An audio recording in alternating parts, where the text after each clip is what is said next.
Hello and welcome back to FrogClan. Today we are picking up where we left off, which is with a lot of kits, a lot of apprentices, rapidly approaching our next extinction event. So, I'm not going to waste too much time here in the moons preceding the event because the event itself is going to be pretty long. It'll be a pretty quick, just touch base with everybody that's happening. And so without much further ado, we are going to be time skipping into Moon 118.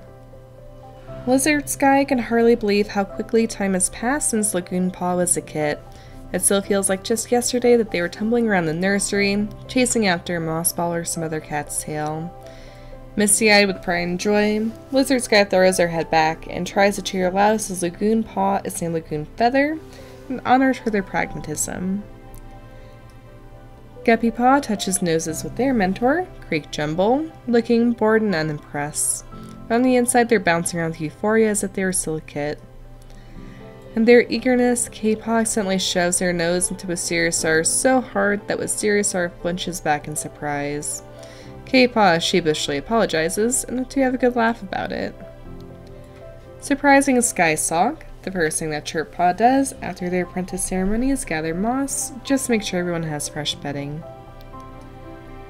Even though they are excited to finally be made an apprentice, it takes a bit of coaxing by Twilight Glide for Hyacinth Kit to set forward for their ceremony.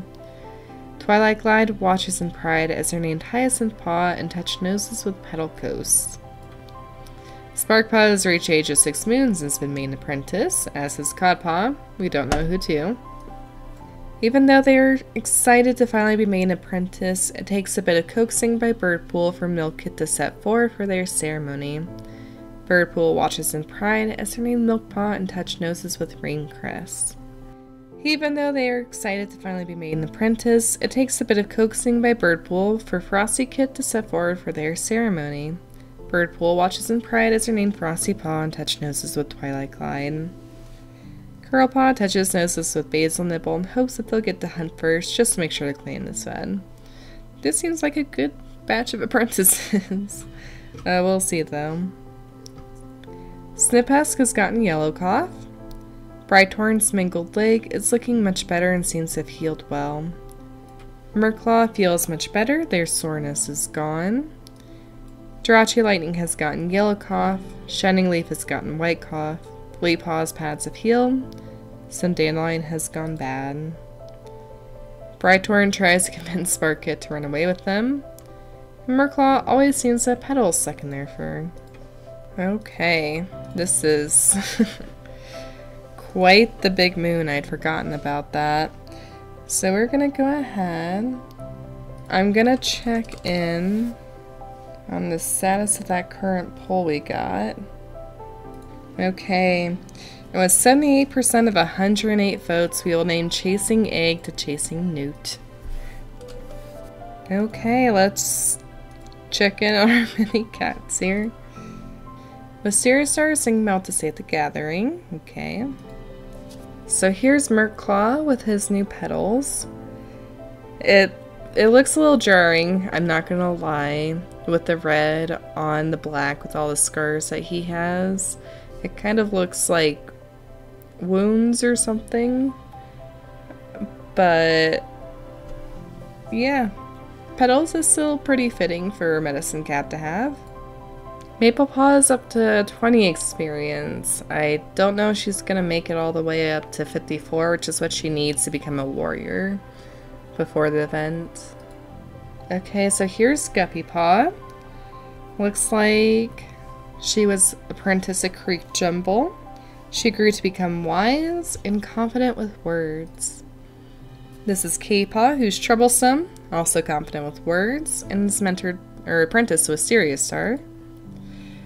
Chirp-Paw is responsible, confident with words, apprentice to Skystalk. Hyacinth Paw has so much to learn, lonesome, quick-witted, and apprentice to Petal Coast. Sparkpaw, childish, and have a play fighter and interest in history. Apprentice to Chasing Newt. Codpaw, apprentice to Blossom Patch, is nervous and quick to help. Is wondering if StarClan has given Birdpool any prophecies lately. Milkpaw is hoping to not train today. Is nervous, interesting clan history, and a restless sleeper. Apprentice to Raincrest. Frostypaw wanders of Websum as a good apprentice. She grew to be lonesome, interesting clan history, and apprentice to Twilight Glide. Pretty cat. I'm not holding out too much hope for her though, given how she rolled. Then we have Curlpaw. He is acting angsty, but he grew to be compassionate and oddly observant. Apprentice to Basil Nibble. Got Irish Shadow all grown up. And I think that's everything we should touch base on here. A lot of cats, a lot of apprentices, a lot of training patrols. We'll send them all out.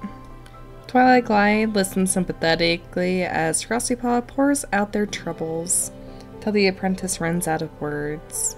Twilight Glide isn't sure what to do about her bad dreams, but can offer support. Petalcoast and Hyacinth Paw have a little bit of a disagreement about a training method, and Petalcoast just rolls their eyes, as amused by the apprentice's audacity as they are annoyed. Sparkpaw is having some problems, and Chasing Newt sits them down to gently ask what's wrong. Sparkpaw breaks down, wailing that they're not doing good enough even though they're really trying. Chasing Newt curls around them, purring softly, and tells the story of their own apprentice days and their own mistakes. Chasing Newt chuckles at the look on their face, promising that nobody but themselves will remember their mistakes. I forgot to check out Lagoon Feather, so we'll do that here in a second. So Lagoon Feather turned out to be fierce with helpful insight.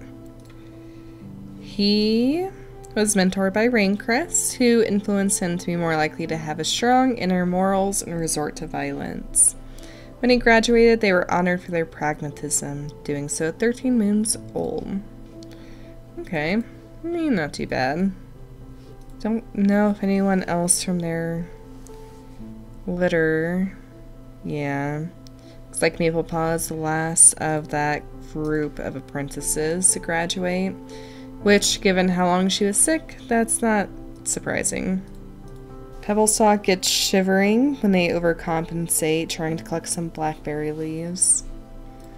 Okay, I know that was like the flash of an eye for everybody else, but for me that was already like 15 minutes, so we're just gonna go ahead and head into Moon 119. As the clan cheers for the new warrior, Jellyfish Fuzz. Oh, I hate that imagery. Murklaw purrs loudly. Their kid is finally a warrior, and Murklaw knows that Jellyfish Fuzz's determination will lead them through anything. We are changing that to anything else but that. Dustapple and Raincrest's eyes meet, and they purr with pride as Whirlpaw sets forward to receive their new name, Whirldapple, and are honored for their warmth. Wetsum announced that they are expecting kits. They don't believe that they can officially perform their duties, and decide to move into the nursery. Oh, what awful timing. Murklaw has gotten Yellowcough, also awful timing. Hair Shadow's earning nose has stopped running. Shining Leaf's Whitecough is gone. Raincrest got their paws stuck in a two-leg trap, and while they eventually escape, their leg is heavily injured. Free Feather McKinney bounces, White and Yellowcough is gone. Whirldapple was caught sharing prey with a kitty pet who was chased off by a patrol. K-Paw was seen talking calmly to the owner before both cats went their separate ways.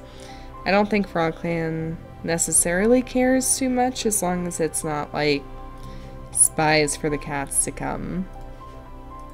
Okay, so here's unfortunately named Jellyfish Fuzz. She grew to become troublesome and an excellent teacher. They were mentored by Hair Shadow, who influenced them to be more likely to interact with others, follow status quo, and resort to violence. Hair Shadow did help them become better at teaching. They were honored for their determination upon graduation at 12 moons old. I don't know what won't be kind of cursed with jellyfish as a prefix here. Sure, jellyfish wave. That's not as cursed as it could be. Okay, so here's Whirldapple. She is currently laughing with friends, charismatic, incredibly clever, and talented swimmer. She was mentored by Lizard Sky, who influenced her to be more likely to follow the status quo, avoid a fight, be resilient, and refrain from socializing. Don't know how much that really came through, but we can definitely say it's so. Lizard's Guided helped them become better at solving problems. They were honored for their warmth upon graduation at 11 moons old. I think World Apple is a pretty fitting name, so I don't think I'll change anything there. Here's Fleetpaw, no longer a true twin of Jellyfish.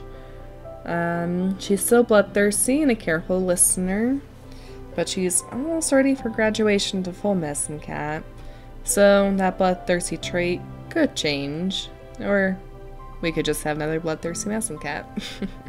Oh, Drawtree Lightning recently reported the descent of rogues in the territory. I think the clan all knows what that means.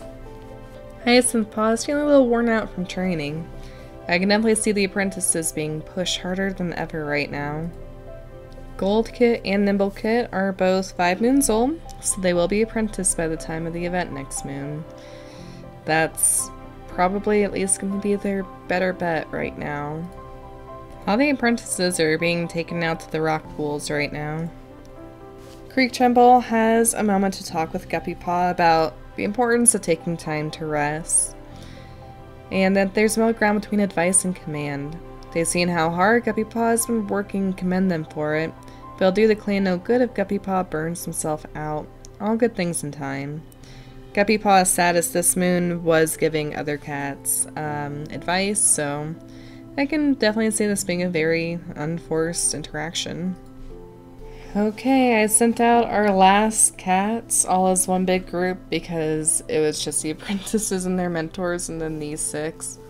And as a patrol is marking the border lines, a king of rogues walks out of the beach grass to confront the clan cats. Given what's to come, I think we'll even go as far as to antagonize them. We descend to battle without a second thought, eventually driving the rogues away. I think with the first hints of thaw in the air, Sirius Star is going to call the clan together. The many cats of the clan. He is going to warn them all that StarClan has given them the warning of enemy warriors coming to their territory, attacking them and trying to take what is theirs. He says, with his great experience now, that they will probably be weakened by the winter, as will FrogClan. He says, however, they could be fighting for the plentiful territory and sea that FrogClan is lucky to have around them, in the hopes that they could rebuild their numbers before spring, as they move into Greenleaf. The clan acknowledges that this does make sense. FrogClan has come to thrive here after all, and the rogues could very well want the same for themselves. Sirius Star emphasizes the importance of getting as many warriors as they can moving forward into this next moon, and he warns that he doesn't know exactly what kind of threat these other cats could have. FrogClan has been blessed with very many abilities of their own, but given the sheer nature of events that have been happening lately, these rogues could come armed themselves. The clan quiets at this, as they consider something that they've never considered before: enemy cats with their same advantages. Sirius Star tries to reassure everybody to stick to their training. Rogues are still rogues after all, and the warriors are well trained in their battle moves and ways of life. Sirius Star also warns the clan that they shouldn't let softness or hesitation into their hearts right now. Sirius Star says that these rogues are coming to completely eradicate the clan and their way of life. While he would prefer the clan show them mercy, as is the way of the warrior code, if the choice is between one of his warriors or an enemy, he would rather see the warrior to the next day. The clan definitely seems very quiet at this revelation, and a little bit morose at the thought of having to take another cat's life in defense of their own, but they would rather go to see it the next day with their family and friends and risk it. Wisteria's star reinforces to the clan that warriors should try and do the bulk of the fighting if possible. Mess and cats will stay at the back of everything to tend to the fallen and to try and do patch jobs during the fight. But if the enemy discovers what's happening, it's very possible that the mess and cats will be targeted, so they are to be defended at all costs. Behind the warriors will stand the apprentices, who will be fighting side by side.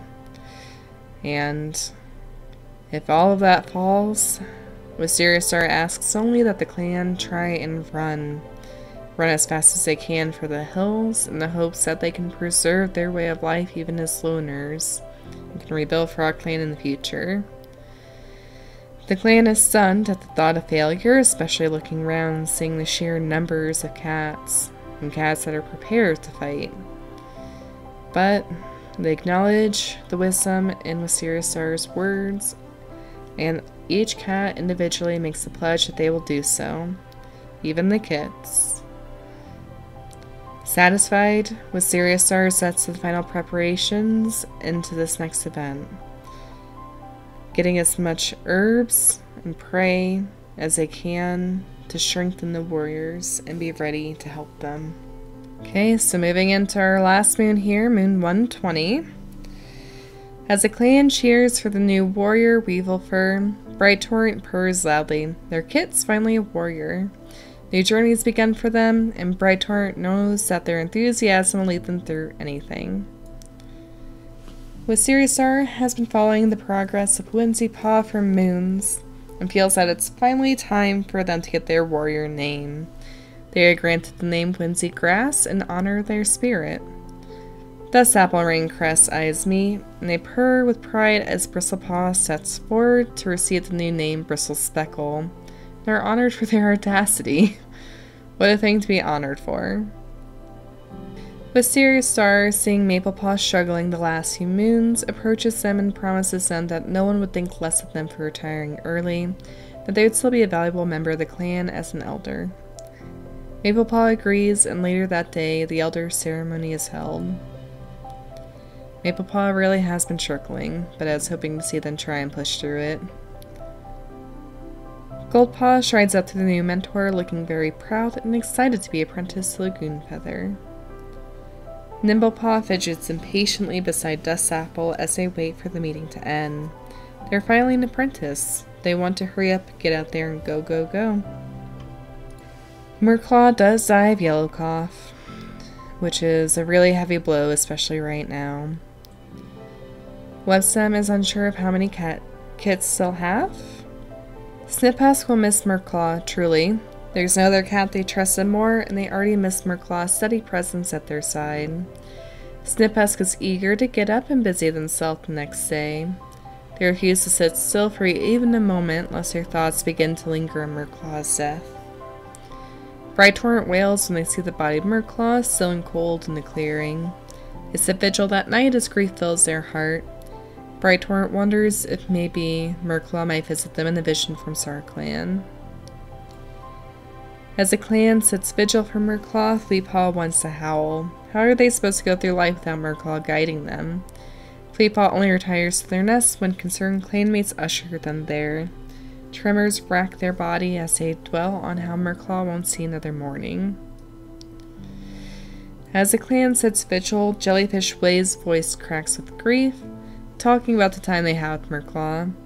Jellyfish Wave can't be bothered to get up out of their nest the next day, refusing to speak a word to those around them. This past moon, Murclaw has taken their place in StarClan. FrogClan mourns their loss, and moments of their lives are shared. Sniphusk did recover from yellow cough while Murclaw passes of it. Pebblesock is no longer shivering. Blossom Patch saved Pebblesock from a hawk, but was hurt in the process. Wheat Crackle has recovered from yellow cough. Irish Shadow is out on a walk alone when they, I guess we can recon this as saw a dog approaching. They crawled into a thorny shrub to hide, but got some nasty scratches in the process. K-Paw's gotten a stomach ache. Chirpaw saved Gold Kit from a big dog, but was badly injured. We noticed that some Elaine has gone bad and will have to be replaced. Blossom Patch was seen in a very serious conversation with a kitty pet who ran away when another patrol approached. Bristle Speckle went missing for a few days, and Curlpaw was seen chasing a rogue off the territory. Well, I definitely wish we'd had better news going into this moon than losing one of our medicine cats, especially Murklaw. As it is, we'll check out our cats, go over any last minute statuses, and then we'll jump right into the event without any further ado. Fleetpaw is actually almost done with her training. She's currently helping apply a poultice to a small wound. So here's Weevilfur. She grew to be playful, a great healer and learner of lore. Mentored by Freefeather, who influenced them to be more likely to break away from status quo, be friendly towards others, and adapt easily. Freefeather helped them become better at healing. When they graduated, they were honored for their enthusiasm, graduating at 13 moons old. And is currently wondering how Chasing Newt is doing. Here's World Apple, grew to be a very pretty cat. Currently he's shopping on Petal Coast. She's charismatic, incredibly clever, and talented swimmer. Here's Whimsy. She grew to be loyal and a good storyteller, and is currently boasting about their loyalty to the clan.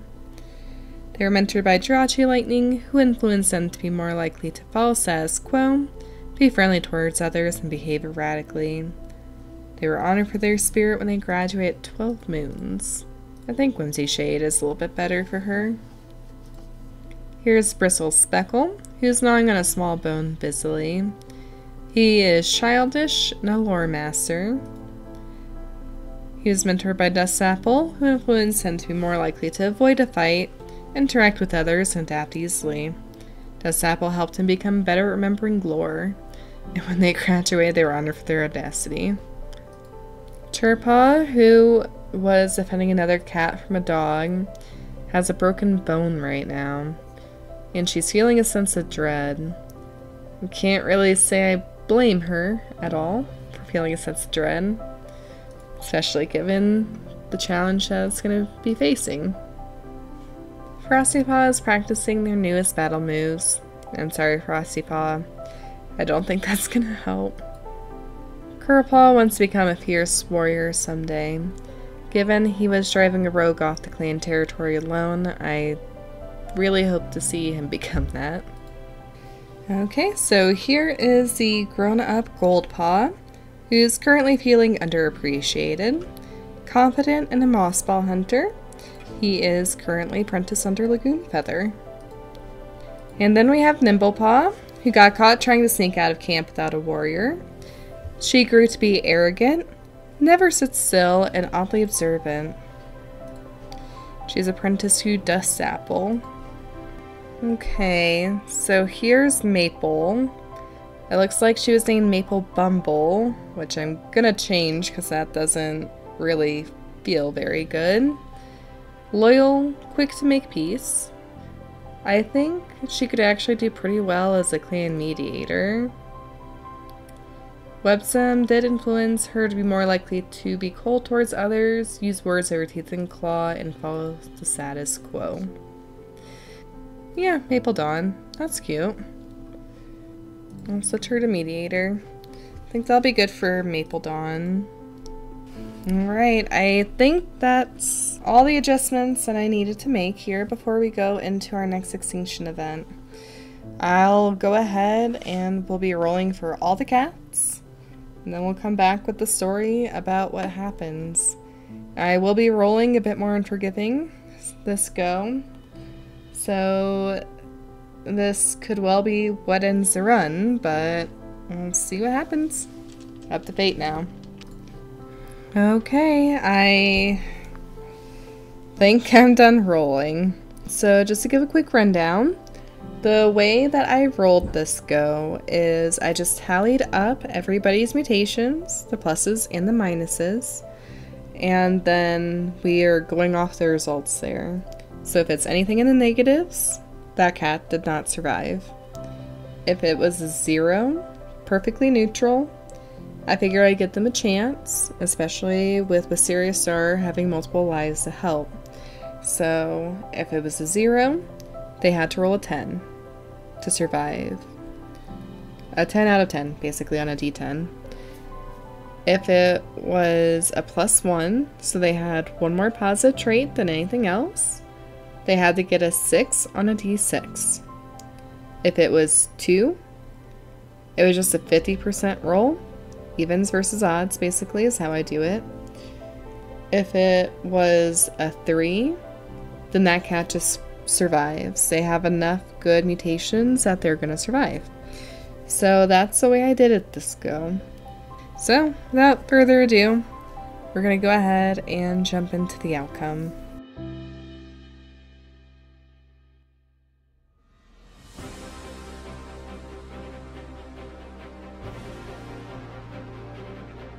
It is dawn of a bright spring day when Wisteria Star calls the clan together. He knows that this event is coming, he just doesn't know when or how or who. So he asks his clan to be very alert for anything that is unusual or any rogue spottings. The numbers of rogues in the past few days has definitely increased, and they've been getting sense of a lot of unknown cats lately. Wisteria Star warns the clan that any moment could be the deciding moment, and asks that they all be as prepared as they can possibly be. No one is to go out alone. Everyone is to go out on patrol together. The cats are all but exhausting themselves to go on border patrols regularly, looking for any sign or scent of these rogues. Finally, one day, one patrol finds it. It's a lot of cat paw prints all going towards one central location. They rush back to report to Wisteria Star. Wisteria Star, with the certainty of experience and age, simply knows that tonight is going to be the night. They have had trouble finding any prey animals the past couple of days, and seeing signs of activity for the rogues, he knows that now is the time. He orders all patrols back to camp, where everybody is to rest and be as prepared as they can be for what's to come. With that night, Wisteria Star keeps his own console, turning away even his medicine cats and deputy. He sits at the prow of the ship, gazing out at the calming waves, and he can only hope that he has led his clan, as best as he can, into this battle. Wisteria Star knows that going into this, he will be prepared to give all of his remaining lives in defense of his clan. He knows he's given them every possible chance, but he hopes that now all of his preparations and experience is going to help the clan actually get to the point of survival. Over the water, there is a red moon rising, and Wisteria Star's suspicions are all but confirmed now. In the light of this eclipse, these rogues will attack. On the edge of the outskirts, he hears a warning cry go up. In the dark of the night, there are slinking forms rushing over the beach, over the rocks. Some even seem to slip out of the water itself as they all rush into the camp. They are silent and coordinated, and are clearly here to make for an easy slaughter. But the clan has had cats with adaptable vision set out to keep close watch, and the watch does their job. Able to sleep, many of the clan immediately rises from their sandy beds and joins them in the battle lines that they had prepared. Wisteria Star lifts his aching body and jumps down, yelling out a warning and challenge these rogues. He will not let them see his weakness. Sniphusk is at the forefront of the fight. She is younger than her father, Wisteria Star is, and as deputy, she will not be hiding behind any other cat. Sniphusk would not tolerate any such thing. She is grieving the loss of Merclaw, but she is ready to show these rogues exactly what her grief and rage are capable of. And as these shadowy figures rush at them, all she can feel is their unkempt fur in her mouth and her claws, as she tries to hold out the biggest members from getting anywhere near the rest of her clan. At the forefront, she is in extreme trouble, as a lot of the cats converge on her. But whether it's the strength of her rage and grief, or desire to protect her clan, the entire clan can't help but look on and see that she is fighting with all the strength of StarClan itself. And some even think that they see the light of some StarClan cats alongside Sniphusk, as she seems to take down enemy after enemy, sending them squealing off into the beach grass and over the dunes. Without a moment's rest, Sniphusk continues to fight. Mapledon looks on with all of the skirmish uncertainly. She is paralyzed. She only partially completed her training in the beginning anyway, and she knows that she is a very strong sitting duck target. She knows that she'll be seen as weak. She doesn't want to be hiding in the back with the other elder and the medicine cats, and she feels that she should be able to do something for her clan. And she really strongly desires to do something for her clan. Even so, as the few cats do manage to break through the lines of the warriors and the apprentices, they see her and they laugh, and they think that she's going to be a very easy target. Two rogues approach her. One of the bigger Tons simply says to the smaller, "I think that you've got this. I'm gonna go take care of their healers," and rushes away. The smaller Tom converges on Mapledon, who spits and hisses, swiping at them. Smaller Tom taunts her, thinking that's all she's capable of. Feigning being more helpless than she is, Mapledon lets him approach, and pretending to give up, he goes to make a finishing blow, nice and quick. He's got other cats to attend to. But Mapledon manages to lurch up with a surprise.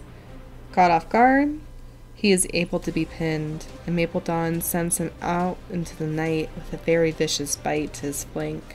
Mapledon hunkers down, heart pounding, and resolves to try and stay out of the conflict. She has driven off one cat. She doesn't know how many more she can help with, and she certainly knows that the more cats she is able to help defend from, the more her tricks are going to be caught on to. And she feels it's better as she doesn't even distract the rest of her clanmates, trying to bring them to her aid. So she hunkers down in one of the dens, hiding, and listening to the sound of cats fighting outside.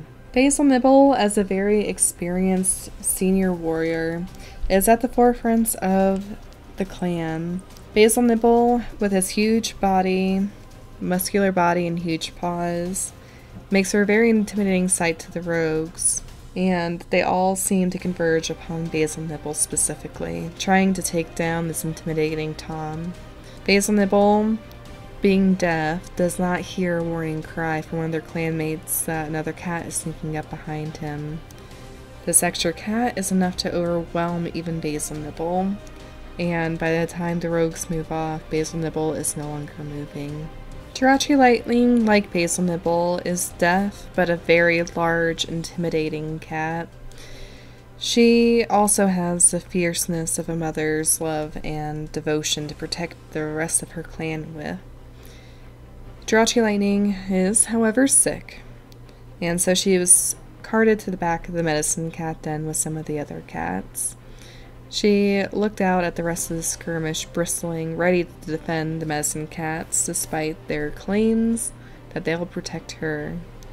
Her presence alone is enough to deter some rogues that are making a break for the medicine cats and their supplies, but one does launch itself at her. She, using her huge bulk, pounds the cat down, and it lays there stunned for a moment. The rest of the cats that were making their charge look at Jirachi Lightning in horror and see it as a very big, intimidating cat, and they turn tail, rushing away. Jirachi Lightning is going to single-handedly ensure that no cats are to approach the medicine cat den and their contents as much as she can. Creek Jumble is a compassionate cat and does have a broad head that makes her fighting a little bit easier. With that, she feels that she is able to stand forward at the front of the crowd. However, she sees that a cat that breaks past her is rushing her apprentice Guppy Paw, who is not experienced and not as well suited as she is for this sort of a fight with these overwhelming numbers. Creek Jumble turns, hoping to defend Guppy Paw, but finds that the loner placed one well-aimed blow and Guppy Paw is already gone. Creek Jumble, in rage, falls upon the loner, setting them off into the bushes, but is blinded to a cat sneaking up behind her, and she is overwhelmed by their devious tactics as well. And with that, Guppy Paw is also gone, sadly. Wisteria Star goes to help Websum, being the only queen currently in the clan. And carrying the future of the clan, he stands beside her, trying to take the brunt of the attack. However, a couple of cats rush at him, overwhelming him and taking one of his lives. In the interim, while he is waiting to be revived, Websum stands alone, and she fights all of the cats with all of her strength as she is defending not only herself, but precious life within her. Wisteria Star, what feels like eons later, is revived and rejoins the fray. The cats, unnerved at seeing a cat that they had clearly felled coming back to help this queen, turn tail and run, not from wounds or overwhelming strength, but from the fear of what lays beyond. And Websum, reassured, is guided away to Jirachi Lightning, where Wisteria Star knows that Jirachi Lightning will defend Websum with her full life and being. And he hopes that the duo of Websum and Jirachi Lightning, being the intimidating figures that they are, one for ghost sense and one for her size, hopes that will also inadvertently protect the other cats. Websum, relieved and injured, disappears into the mess in the cat den with some of the others. Bright Torrent has been waiting for this moment for a very long time. Really, you could even say that she was born for this moment, being a bloodthirsty, fierce cat with the traits that she has. She is concerned for Websum, but feels some relief upon seeing Wisteria Star by her side. And Bright Torrent is able to turn her attention back into the fray. She has her claws, as any other cat does, to defend herself with, but she also has the added boon of venomous bites and stinger tails. She rapidly cuts down a path through the other cats, leaving them convulsing in her wake. She doesn't really hold any qualms about doing this, as these cats are attacking her home, her family, and her kids.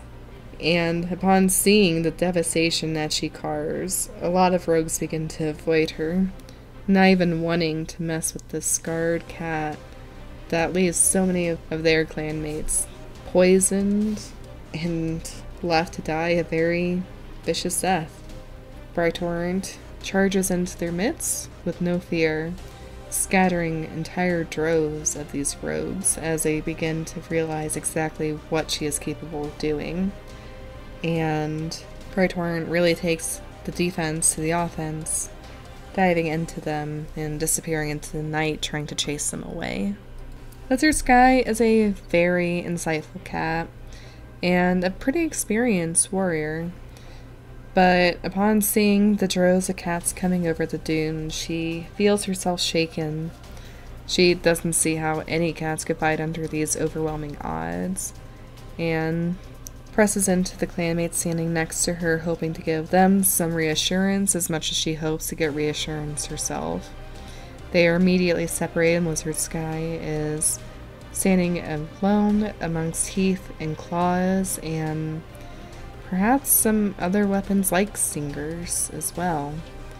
Lizard Sky can't bear the overwhelming numbers and tries to run, but the rogues, sensing weakness, fall upon her and move away. Lizard Sky lays convulsing in the sand for a little while, long enough for one of the medicine cats, Birdpool, to see and to try and fight through the overwhelming odds to try and get to her. Birdpool is a confident medicine cat and a formidable fighter, using her background as a warrior in another clan to try and go to Lizard Sky's aid. Birdpool never sees the blow coming, doesn't realize that these other rogues have abilities of their own, and she gets stung by a poisonous stinger, unable to make it either to Lizard Sky or back to the safety of the medicine cat den. Birdpool is left to the elements and cannot survive the sting. Lizard Sky regrettably does not fare that much better, and she too falls. Freefeather is cunning and somewhat ambitious. Upon seeing the numbers and the abilities of some of these cats, she goes from trying to outsmart them to trying to cater to them. Freefeather, hoping that it will lead to her life being spared, implores a rogue that she is fighting to let her live. She'll tell them all of FrogClan's weaknesses if they will do so. The rogue slyly asks what FrogClan's weaknesses may be, and Freefeather has a show of faith, says that if FrogClan's medicine cats go down, the entire clan is going to be at risk. They will not be able to get any sort of relief in the fight, and a lot of their morale will be gone. But they have others, too. The rogue agrees to Freefeather's terms and invites her over to their side. Freefeather, letting down her guard for just a moment, doesn't see the blow coming. The rogue, too, was very cunning, but a lot more ruthless than Freefeather was. And Freefeather, shocked at the betrayal, is left in a pool of her own blood on the battlefield. Hair Shadow, always having been a cat that spooks easily and does not believe that she is capable of facing this enemy force, stands nearby and looks out at the devastation. She has escaped a lot of notice due to her dark pelt, but a couple of cats spot her and jeer at her as they tear off towards her. Hair Shadow is petrified and doesn't do anything as they barrel into her. The force of the blow is enough to snap her out of her reverie, though, and Hair Shadow begs and pleads for her life. Toying with her, the two cats say that they're going to make her suffer for her cowardice, and Hair Shadow jerks out of their grip as her tail falls off.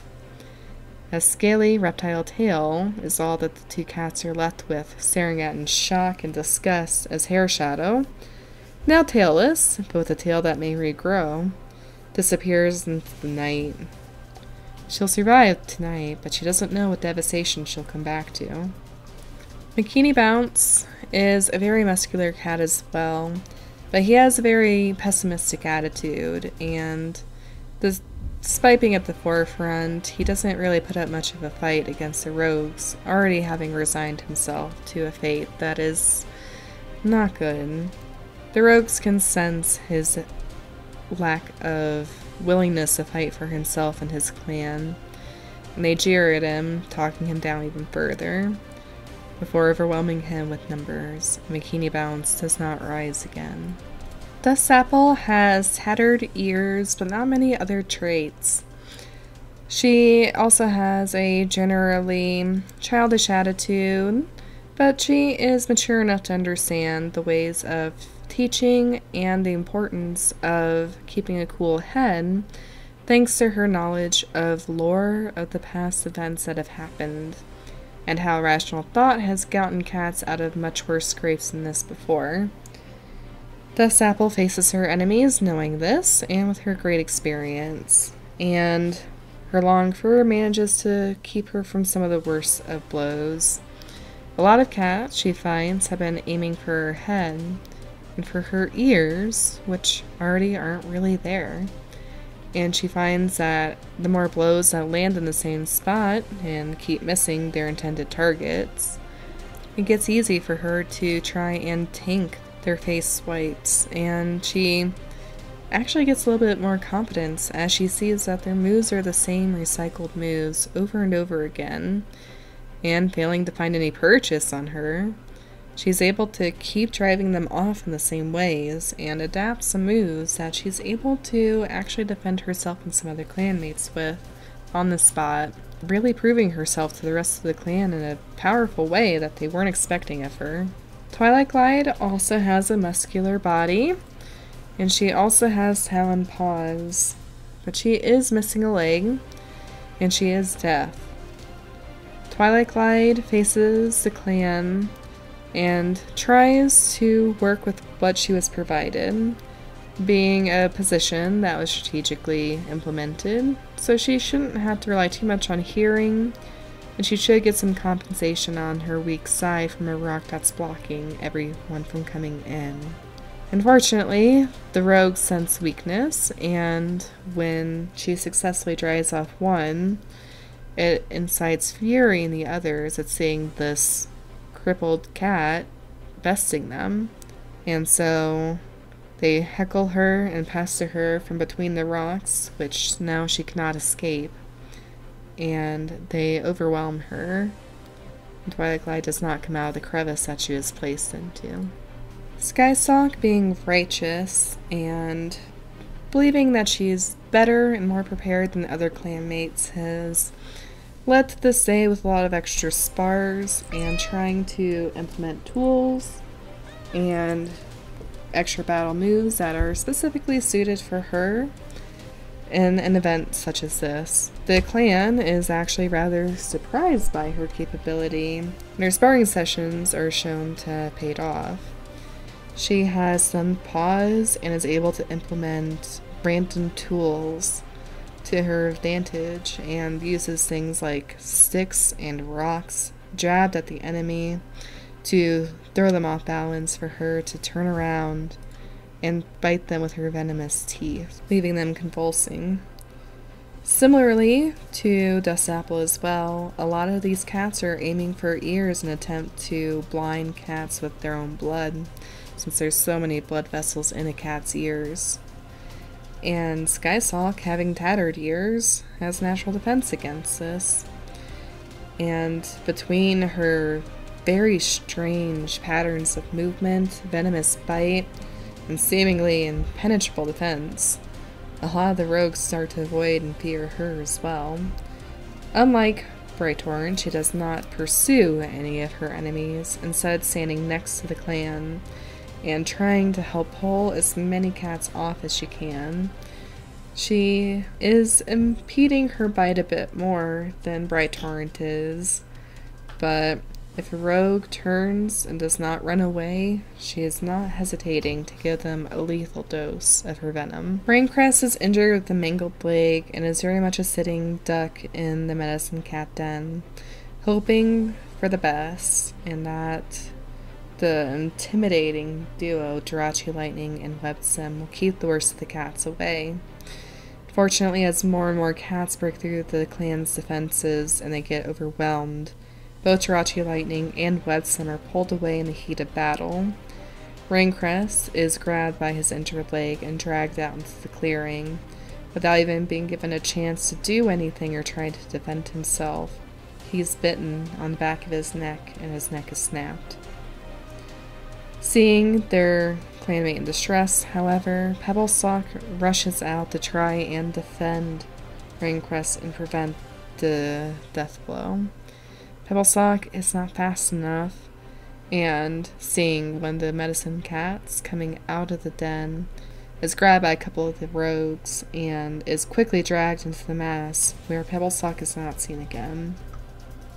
Blossom Patch is mates of Raincrest and was also injured in Medicine Cat Den with a claw wound when everything started to happen. Blossom Patch, upon seeing Raincrest getting dragged out, also attempted to follow him out into the night, and was met with a similar fate by a bunch of rogues who also believed her to be Medicine Cat, and her claw wound, which was fresh, to have been made that same night. Blossom Patch is too distraught at the sight of her mate to really defend herself properly, and is overwhelmed. Wheat Crackle has some traits that would make her very well suited to defeating the rogues, but she is insecure, and with a lack of sense of her ears, she doesn't really know what she can properly bring to the clan to defend them. She is scratched over her face, scarring her deeply by a rogue, who turns to taunt her, making fun of her collar. Wheat Crackle, completely devastated by the sights that lays before her, can't help but pause and then turn and run from the clan. She never felt she belonged in FrogClan. She does not know what she can do to contribute to FrogClan. She does not believe that she'll help FrogClan, only find her death there. And so she leaves and she does not come back. Shining Leaf is a very charismatic cat, but is accustomed to his good looks and good speech, getting him farther with other cats than these rogues are ever going to allow him to go. He tries to strut a little bit, showing off for the she-cats, and they simply snicker at his pretentiousness. A little bit deflated, Shining Leaf attempts to intimidate them away. Shining Leaf is very surprised, however, when the rogues simply descend upon him. No formal combat, just the moves that they had developed trying to overwhelm these cats. Shining Leaf attempts to fight back, tooth and claw, in order to defend himself and his own life at this point. But Shining Leaf's teeth are flat, and they cannot make the same amount of purchase or do the same level of damage that normal cat fangs would. And so Shining Leaf, without any proper ability to defend himself, is overwhelmed as well. Flax Freckle finds himself in a very similar boat. As he's trying to lash out with his claws, he cannot defend himself when a rogue pins him down by his throat with his own teeth, as he does not have any. Once his paws are pinned, he can do nothing more than writhe and try and headbutt his enemy, who laughs at the pitiful display, scarring his face even further before dealing a final blow. Chasing Newt has a streamlined head and no other traits, which she uses to try and bob and weave between the rogues as she attempts to provide any sort of relief to her clanmates. Unfortunately, when she's actually brought face to face with another rogue who's actually looking to fight her, she does not have any tendency to be able to overwhelm them or defend herself properly. This rogue seems to have the ability of talon paws and venomous fangs, and she cannot get away fast enough before she's slashed down by the talons and finish off with a poisonous bite. Petal Coast is similarly very streamlined with pretty eyes, and the rogues cannot help but laugh at her stupid little appearance. She's a gorgeous cat, but being pretty doesn't help you out in the real world, is all she hears from the Toms as they poke and prod at her.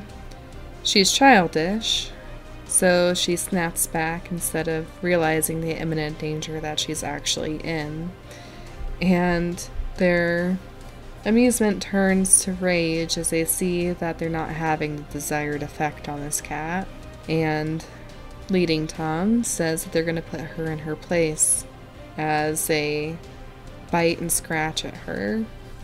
Petal Coast manages to escape into the water very briefly, but succumbs to her injuries as she's not able to defend herself against the ocean's tide. And Petal Coast does not make it through the night. Lagoon Feather is fierce with amazing insight, even though he is very young. While he is tailless for us in the effect of this current challenge, he has a prehensile tail, which he uses to great dexterity, actually using some weapons in his prehensile tail to drive off cats and keep distance from himself, which helps to keep him unscarred. Even so, he stands, bleeding and shaking, when Mysterious Star comes to his aid and orders him back to the main forces of the clan. as while he is a warrior, he is too far away from the main bulk to properly keep track of. Lagoon Feather nods, following his clan leader's order, and rushes away while Viserysor covers for him. Viserysor, however, is overwhelmed and loses another life. Jellyfish Wave inherited her father's muscular body and her mother's singer tail. She is grieving her father, but she definitely takes after her mother in the fact that she is not going to let these rogues overwhelm her and her clan. And her imposing force is backed up by her stinging tail. And she really lives up to her name as she poisons cat after cat after cat in endless ways. And as distant as she is through her grief, she almost doesn't even notice how many enemies she has felled before they stop coming. Weevilfer is wondering how Chasing It is doing, being friends with them, and is hoping that their friend is safe in the skirmish. Unfortunately, Chasing Newt is not, and neither is Weevilfer. She is playful, and being very young, is a little bit cocky, thinking that she is able to help out the medicine cats a bit more than she can, and that she can taunt these rogues more than she actually could. Weevilfer is shocked when a rogue sees through some of her childish tricks and gets a scratch on her neck. Weevilfer doesn't realize the extent of that before suddenly she looks down, realizes how much blood she's lost, and collapses. World Apple has much the same defenses as Dust Apple does, and actually finds that she is able to take some of the blows of these rogues with her tattered ears a bit better than she would normally be able to. World Apple stands strong before the oncoming rogues and manages to defend herself alongside her sister, Whimsy, Shade, and together the two stand united against the rogues, helping to drive them off together. Whimsy Shade uses her talon paws to keep them at bay, while World Apple is the defense and tanks a lot of their immediate blows. With Sword and Shield together, the sisters survive. Bristle Speckle does not really share their same loyalty to one another, and Bristle Speckle actually has flat teeth in addition to the tattered ears, and does not have the talon paws to help make up for it. So Bristle Speckle actually doesn't really have any strong offense against these other cats, and he takes blow after blow after blow, without even realizing the extent of the damage that is being done to him, as it builds up over the course of the night, and he cannot seem to do the same damage in return. After an exhausting battle, Bristle Speckle is overwhelmed, and he does not make it. Cave Paw has all the traits going for him. He has a muscular body, which allows him to overwhelm even much older cats than what he is. At only 8 moons, he is as strong as a fully grown cat, if not stronger. And that strength, combined with the fierceness of Talon Paws, means that he is landing some very devastating blows. And the rogues try a sneakier tactic of, instead of trying to overwhelm him, trying to sneak up behind him. When they jump on him, however, they zip on his tail in such a way that it comes off writhing, and K-Paw himself breaks free, dealing a deadly blow to the cat's skull that tried to sneak up on him. He stands over the cat that is bleeding, with his detached tail still writhing on the ground, panting. The other cats, seeing this gruesome scene, hesitantly back away before fleeing from him. K-Paw himself is sick to his stomach at the devastation that is being forced to pass down, and at the loss of his clanmates as he sees some familiar pelts begin to fall around him. Chirpaw senses the dread seems to come true when the rogues break into the medicine cat den. They see her and also grab her by her broken bone, laughing and playing with her before they finally deal the deadly blow. Hyacinth Paw shares the deadly combination of a muscular body and talon paws, and he is playful but quick-witted. He doesn't really realize the gravity of the situation, not like K-Paw does, nor does he have K-Paw's defense against a rogue should they attack. But they don't seem to see Hyacinth Paw as quite the same threat as K-Paw, and instead only learn the hard way when they do approach the apprentice, exactly how strong he truly is. In this way, between being underestimated and the length of time before the rogues actually even reach the apprentices, Hyacinth Paw pulls through relatively unscathed. Spark Paw shares Hyacinth Paw and K-Paw's muscular body and talon paws, but unlike his siblings, he is not so lucky. He is childish and is overconfident in his ability to practice and demonstrate some battle moves. It gets him a lot more attention than his brother's calm demeanors and unassuming actions. And the rogues, seeing the devastation that this young cat is unleashing, team up in such overwhelming numbers that Sparkpaw cannot possibly defend against them all. He doesn't have the easy pass that K-Paw does with his tail, and so Sparkpaw is felled. Codpaw only possesses slit eyes, which make it difficult to see at night. She is paired with Milkpaw, who's nervous and also only has slit eyes, but they believe that Birdpool's kits would do better together. Frostypaw is also part of this group, as is Curlpaw. They just wanted to put them all into one group where they could all try and be safe together.